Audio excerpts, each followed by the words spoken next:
Turkmenistan is one of the least well-known and least visited countries in the world. That said, it is one of the most often criticized, from human rights abuses and bizarre laws to a shocking lack of democratic freedom. There are many things to find fault with in this Central Asian nation. But no matter their opinion on the matter, when Turkmenistan announced a new futuristic megacity project called Arkadag, news organizations around the world took notice, at least for a few moments. Those who knew anything about Turkmenistan reacted to the announcement with a mix of skepticism and curiosity. Could this obscure nation really pull off such a grand project? Several years and several $billion later, Arkadag, the city of the future, does indeed exist. The question is, what good will it do? Turkmenistan is bordered by Kazakhstan to the northwest, Uzbekistan to the north, and Afghanistan and Iran to the south. From a purely geographical standpoint, this puts the country at a crossroads between the former Soviet world and the Muslim world. Indeed, more than 90% of the population are practicing Muslims, and most stem from a semi-nomadic Central Asian ethnic group known appropriately as the Turkmens. Today, the country is recognized as one of 6 independent Turkic states, but from 1921 to 1991, it was just another part of the Soviet Union, much like its neighboring stands. But if you've heard of Turkmenistan, it's likely not because of the country's unique storied history. After all, if the country is known for anything, it would be strict lifelong dictators with unpronounceable names with a penchant for making bizarre and often draconian rules. Since its independence from the Soviet Union in 1991, Turkmenistan has been ruled by a series of repressive and highly eccentric totalitarian regimes. The first was President for Life Saparmurat Niyazov, known as Turkmenbashi, who ruled the country in a manner more akin to a cult leader than a politician.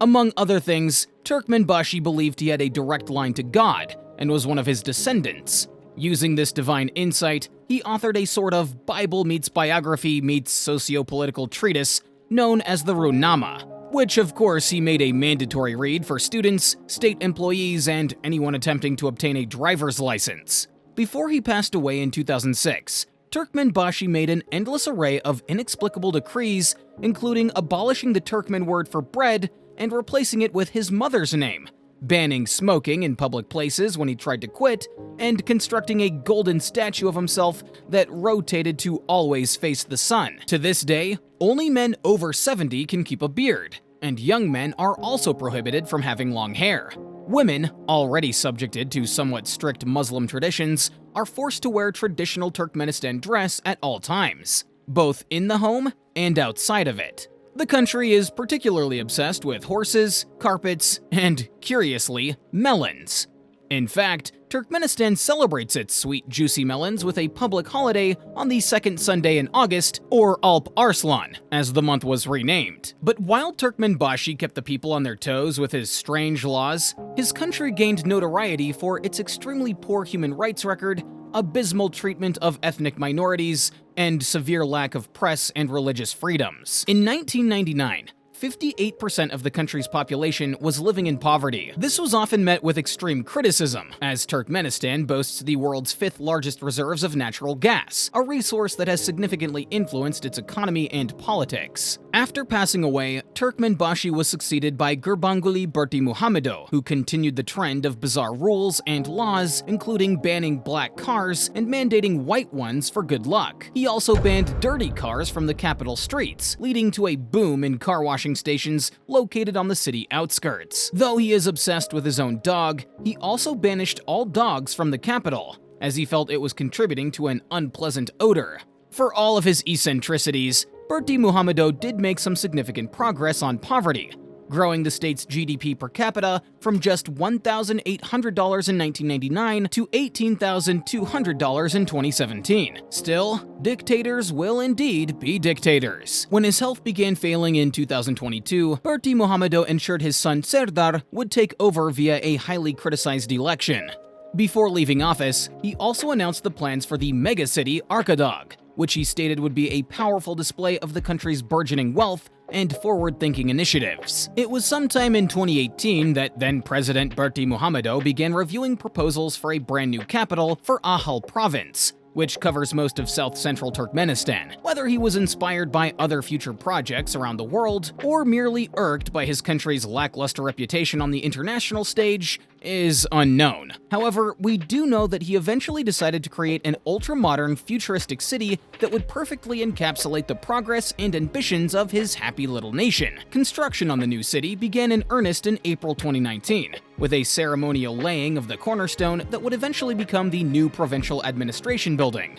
Though the city was originally planned to cover just 880 hectares, this was eventually expanded to 1,002 hectares, or about 3.8 square miles.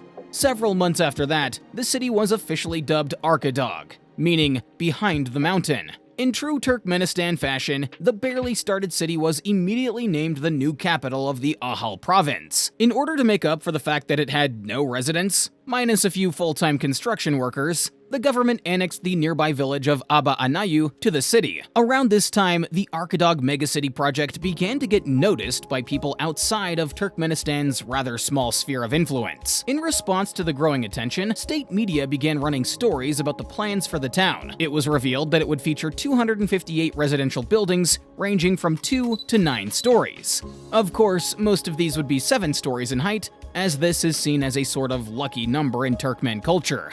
There would also be over a dozen retail stores, a hotel, a shopping mall, and a park where some 70,000 residents could spend their leisure time. The construction of the new city would be in stages. After Phase 1 helped to set up the administrative buildings and infrastructure, Phase 2 would see the construction of several schools and kindergartens, a fire station, and nearly 100 residential apartments. Additionally, the government would implement a railway station and bus station, as well as a fleet of taxicabs, all of which would be run by electric power. After all, Arkadag was intended to be Turkmenistan's very first smart city. Not only would it focus on the implementation of digital infrastructure wherever possible, it would also utilize renewable energy almost exclusively. However, opposition media, a term referring to any media from outside the nation, called the project's benevolence into question, stating that there was widespread evidence of nearby villages being demolished to make room for the new city.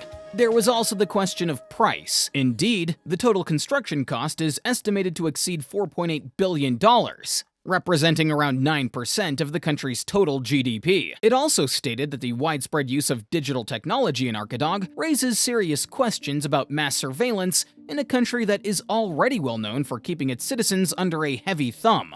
For instance, Turkmenistan is ranked near the bottom of countries when it comes to freedom of expression, alongside places like North Korea and Iran. Despite these criticisms, which most likely never made it to the general Turkmenistan public, Arkadag was officially named a city of national importance in March of 2023, despite there being very little city to speak of. President Serdar Berdimuhamedov ordered grand celebrations for the city's opening on the 29th of June 2023, a date chosen because it coincided with his father Gurbanguly's birthday. As in many other former Soviet republics, such celebrations are generally punctuated by a military parade and a concert in the main square, both of which occurred with a high degree of pomp and circumstance. Despite the doubts, the Turkmenistan government had managed to build Arkadag in less than 5 years. More impressively, the city seemed to boast many of the promised features. Upon its opening, the high-tech city showcased fully electric transportation, smart traffic lights, and a dense fiber optic network. The buildings are all white, contributing to the futuristic appearance and drawing at least some comparisons to the capital city of Ashgabat, which is renowned for its marble structures. Of course, many of the eccentricities found in places like Ashgabat can also be found here.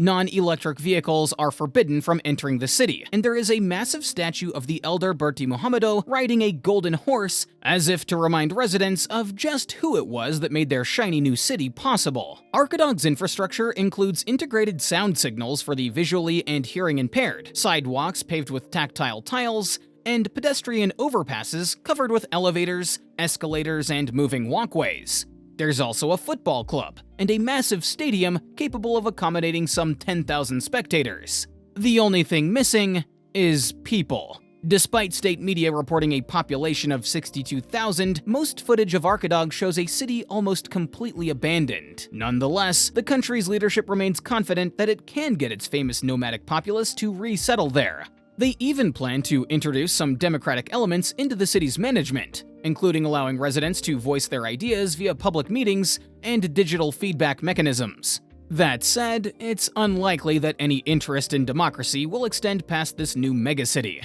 as Turkmenistan remains a country of one-party, one-man rule. For now, the future of Arkadag remains uncertain. Many outside observers feel it will join the ranks of other empty buildings and cities spread across Asia. One prime example is Ordos in China.